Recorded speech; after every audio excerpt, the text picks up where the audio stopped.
City, the smartest people, the biggest ideas. I'd like to bring up on stage a man who is now heading up the world's largest car-sharing company. It's Zipcars. It's the people who sponsor the cars outside the theater and help take our speakers around.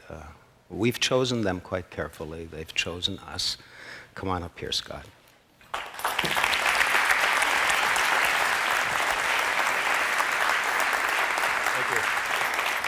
A little bit about Zipcar. Let me tell you how it works. It's a membership-based system. You join up, you pay an annual fee, typically $50 to $60, so it's not a lot of money to join up, and then you just pay by the hour or by the day. And once you join up, you get a little card, and that's your access point to get in and out of the cars. You make reservations on a website or a touch-tone phone system. The idea is this is all self-service. We're trying not to, as much as we love our members, we're trying not to talk to them very often because we really want to use a virtual business model, automation, to really power the business. The next piece is you go to the car. Once you make your reservation, you unlock it with the card. That's at an unstaffed location. None of our locations have staffing or paperwork, so it's an entirely self-service business model. It's open 24 hours a day. It's open 7 days a week. So the reality is there are times when we need cars. Even those of us that live in cities, work in cities, and may choose not to own a car, there are times we need a car for a business meeting, to run errands, to take the kids to the ballpark. Whatever the reason is, there are times that are there, and we're trying to use this self-service model to allow people to have access 24 hours a day, 7 days a week. Then lastly, once you drive the car, you bring it back to its location, you lock it back down with the zip card, and you walk away, and we charge you by the hour again or by the day, starting at about $9 an hour. Or about $60, $65 a day. That includes gas, it includes insurance. So we're trying to really take car ownership, the concept of car ownership, and turn it into a service. We're not trying to automate car rental. We're not trying to do a better job than Hertz or Avis. We don't even really think about that industry, quite frankly. We think our competition is car ownership in most cases. And the convenience that a lot of people see, even though they may not need to own a car in a city because they don't need it very often, they do it because it's convenient. They may use the car one time or 2 times a month, but it sits there at the cost of $800 or $900 by the time you pay for your insurance, your parking space, the car payment, etc. A lot of money racked up for that convenience. And so we're trying to replace that idea with a service that comes 1 hour at a time, but feels a heck of a lot like car ownership. It's estimated today about 40% of the world's population lives in a city. By the year 2030, about 61% of the world's population will live in a city. Why? Well, we're seeing urbanization of the developing economies. If you look at the number of individuals that live in cities in developing economies from Africa, especially to China now, that number is going up exponentially these days. It happens everywhere. It happened in Canada, it happened in the United States. During the turn of the century, we went from agricultural to industrial economies. Everybody moved into a city. We're just seeing the same trends later on in these developing economies. We're also seeing, though, the aging population in developed economies moving back into cities. Because they like city life. It's fun, it's easier, it's simple. You can live there and enjoy the community around you in your neighborhood. And so that's a trend that's happening. And one thing that we're seeing in the US and here in Canada in our operations and over in London where we're operating is more and more young people enjoying city life and deciding not to make that transition out to the suburbs, but to start their family and stay in the city. That's a phenomenon we're seeing more and more of. And so we're trying to fit into those trends and find some way to solve the car problem. Because what happens is we know that in the US alone, we waste about 3 billion gallons of gasoline every year by cars just sitting in traffic. We know that about 50% of the people that live in cities own cars, and of that 50% that own cars, only about 10 or 15% of them actually need a car every day. So this is an extravagant, convenient waste of energy and resources and assets that we're trying to find some solution to.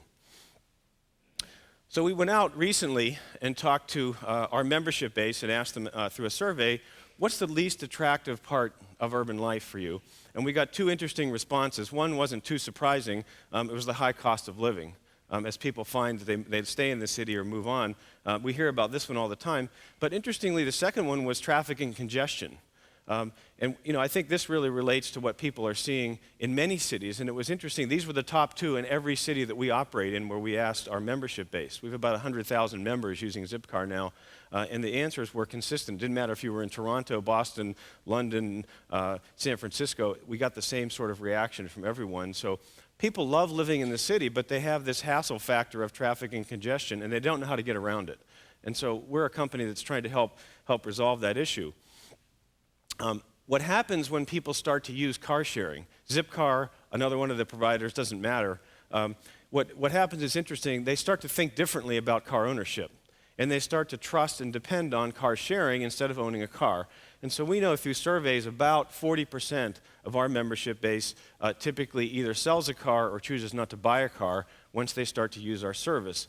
So at our current estimate, we see about 20 personally owned cars literally go away for every Zipcar that we put on. So what happens is hopefully over time, these cars are going to start to be driven less, number one, and two, they're going to take up less parking space and add green space in areas where we operate. And 5 or 10 years ago, people would have said I was crazy if I thought there were going to be a lot of people doing this, because it sort of looked more like a social experiment to most people than anything. But today, at 100,000 users, and our estimates take us much, much higher than that, into the millions now, just in North America alone, we're really getting some traction. And so what's happening is there's this 20 cars off the road phenomenon, but we're also seeing another one that we didn't really think about in the beginning, and that is that when people decide not to own a car, or to sell the car that they owned, and they just spend enough money to use a car when they need it, we actually save them a lot of money. And again, through a survey, we know that that's about $5,000 a year per customer. If they had owned a car, and that's after they spend on Zipcar, we're saving them $5,000 a year. We think that there's clearly opportunity for us to have about 2 million people in about 15 major metropolitan areas in North America, a like number over in Europe, and a much larger number than either of those continents as we look into Asia over time. So the impact there is you get more green space because these cars go away. 20 cars go away for every car we put on. More money gets spent in the local economy. And another survey result that we hoped for and we anticipated, we didn't really know what would happen at the beginning, is people are actually walking and biking and taking public transit a lot more. Why? Is because, like any other thing that you stop buying one at a time, if you have to start buying something one at a time, you start to look at your spending very differently than if you spent on it once. If you buy a car once and it sits in your driveway, you think about using that car a lot differently than if you had to buy it every time you went out to use it. We think overall car sharing probably worldwide is about an 8 to 10 million user market. That concept is driving different driving behavior, and so people are thinking differently about modes of transportation. Now that I don't own a car, should I take a Zipcar? Should I take public transit? Should I walk? Should I get a bike and bicycle sometimes? We're seeing these behaviors all shift, and double-digit percentages increases in all of the other modes start to happen whenever people car share. The other thing that they do is they drive less in total. They start to group their trips, again, because they're trying to save money. This is all about economics.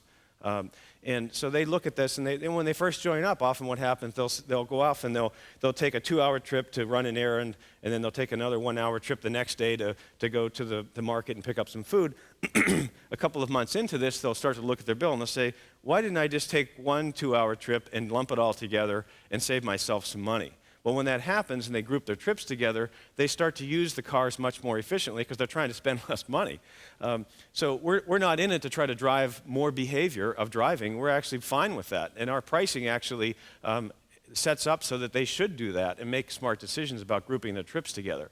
So it's a win-win for all of us. We think the market's large enough that we're not going to try to drive people to use cars more. We actually think if they can find a more efficient way to live their life using car sharing, they should. So these are fascinating trends that we're starting to see now, and it's actually starting to shift consumer behavior.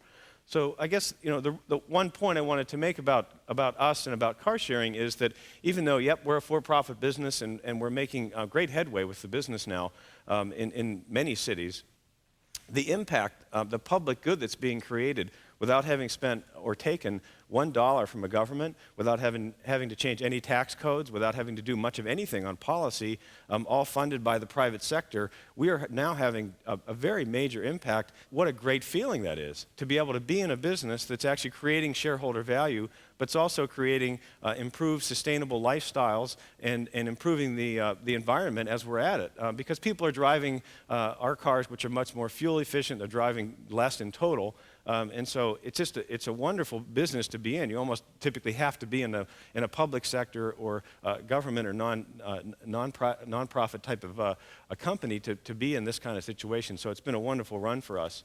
Over time, what we think is going to happen is car sharing becomes one of 4 or 5 important points for cities to think about when they start to change transportation behavior. London's a pretty interesting case study. As you've probably read in the paper, they put a congestion charge in London. So if you are coming in from outside the city, you have to pay £8 a day now, and they put all these cameras that read your license plate, and it all happens through an automated system, very Zipcar-like. That's a pretty good idea, and so it's gotten a lot of press, and it's actually working. People are definitely driving less, there's no doubt. The one challenge with that is they're now collecting, I think last I heard, about £1.5 million a day in these congestion charges. They're now taking that money that they're getting, that half that's left after they administer it, and they're building more underground work. That's a long lead item. Obviously, building subways takes a long time. There also are many more bus lanes, and they're literally taking out what used to be curbside parking or other curbside reserved areas, and they're just ripping them out and putting buses in. And this is a very, very bold policy that they're doing. And they're ticking people off because they're taking away some of the convenience that used to exist in some of these neighborhoods. That's been a very tough policy decision, but it's the right one to do. And they have money to buy buses. They have money to repave the lanes and shorten those, so it's working.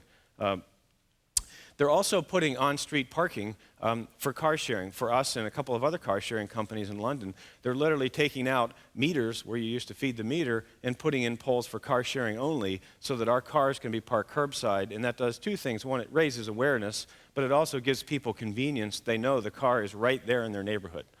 And then lastly, there's either free or discounted bus for anyone under 18, whether you're a student or whether you're traveling to work. If you're under 18 years old now, you can use the tube for free. Or you can use it for a 50% discount depending on what your status is. But all of these things are being funded by that congestion charge, so really smart policy. The fact that the congestion charge got all the attention in the press, don't let the rest of that go unnoticed, because if you just do the congestion charge, in our view, it's not going to change the rest of it has to come with it. It's not a single point solution, any more than car sharing is, frankly. We become part of an overall strategy for a city to really shift.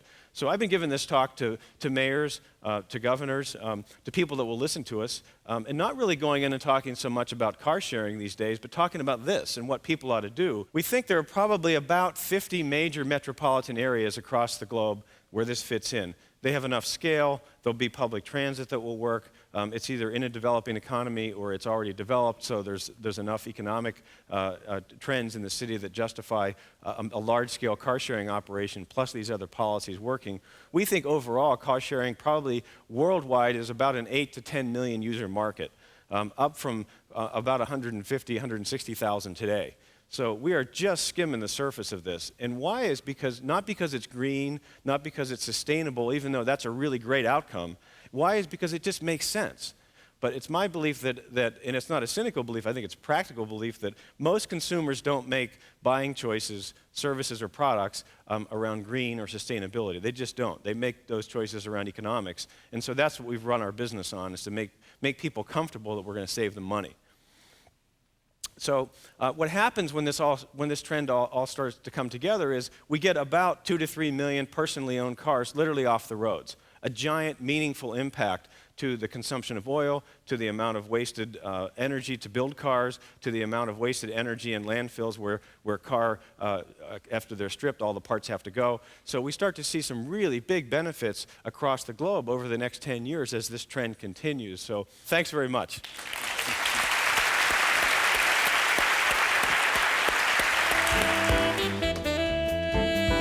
It takes about 40,000 gallons of fresh water to build a car.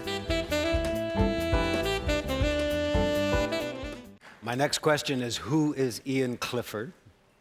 How come we've never heard of him? Where did he come from?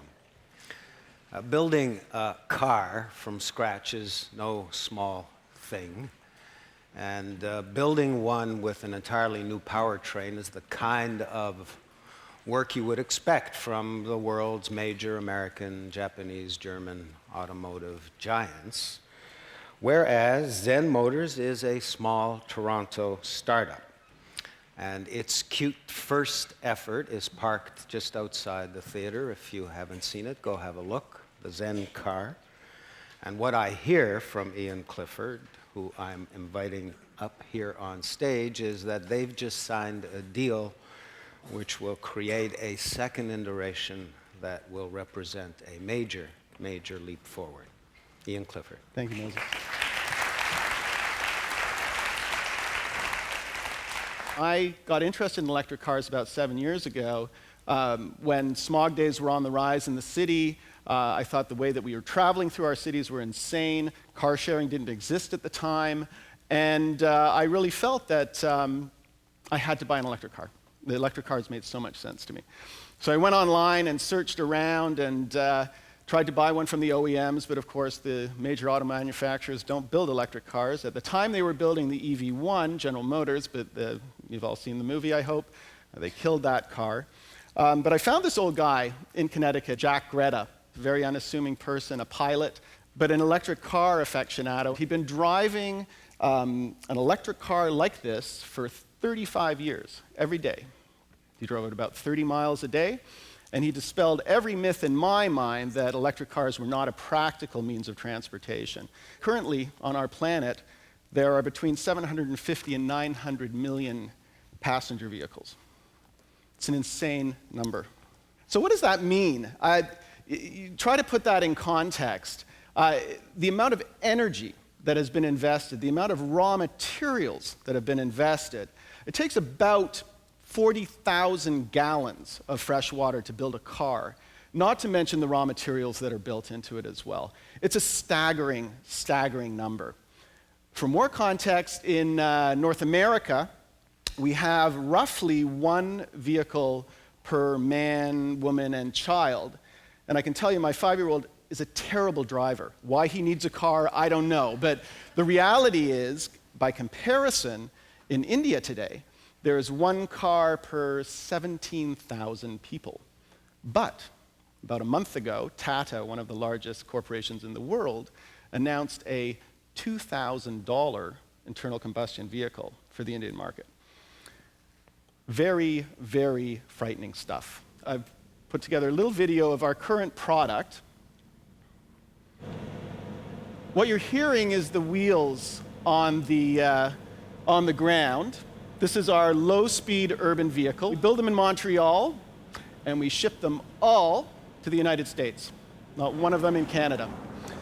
Interestingly, British Columbia allows this type of vehicle. And to let you know what it is, it's a vehicle with a top speed of 40 kilometers an hour, and it can travel on a 50-kilometer roadway. So basically, your entire urban core and neighborhood driving.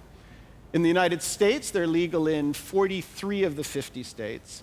And we have, over the last couple of years, knocked on the door at Queen's Park and said, hey, hello, we're here, we're a Canadian company, how about looking at us? And we've been turned away pretty consistently. So about a month and a half ago, I was at a presentation of a US person talking about the environment. It was a really, really interesting talk.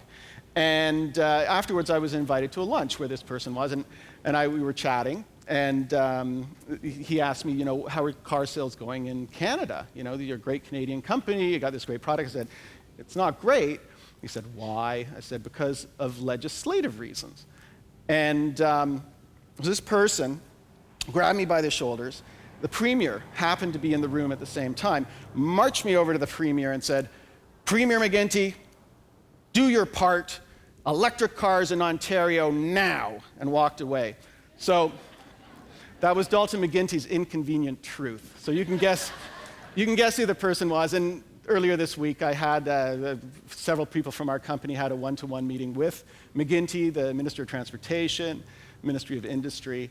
And I think there is a very significant chance that in the near future we will be able to offer our vehicles for sale in Ontario. So that's a great breakthrough for us.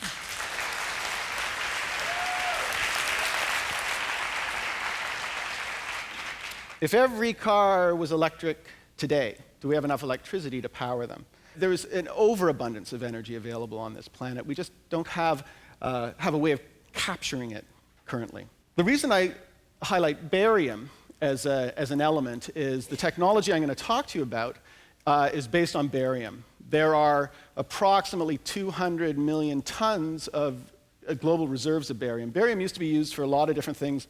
It used to line the inside of cathode ray tubes or television sets.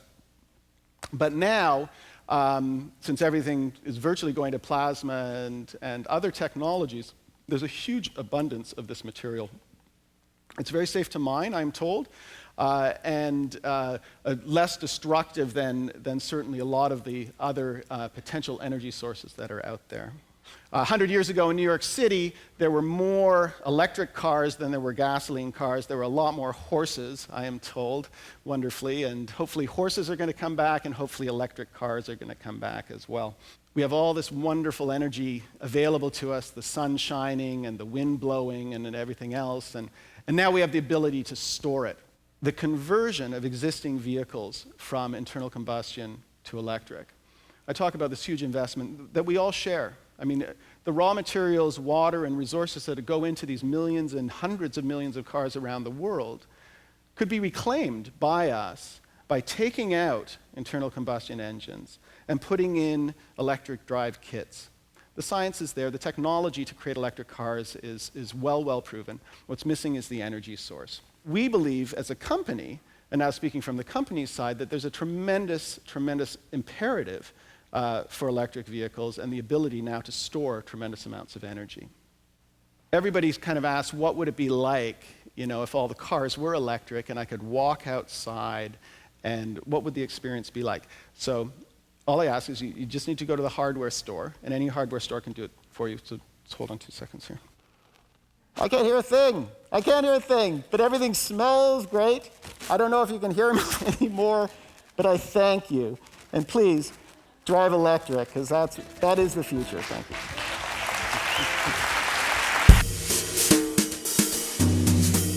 Get the latest Idealist news, presenter information, and watch streaming video at www.ideacityonline.com.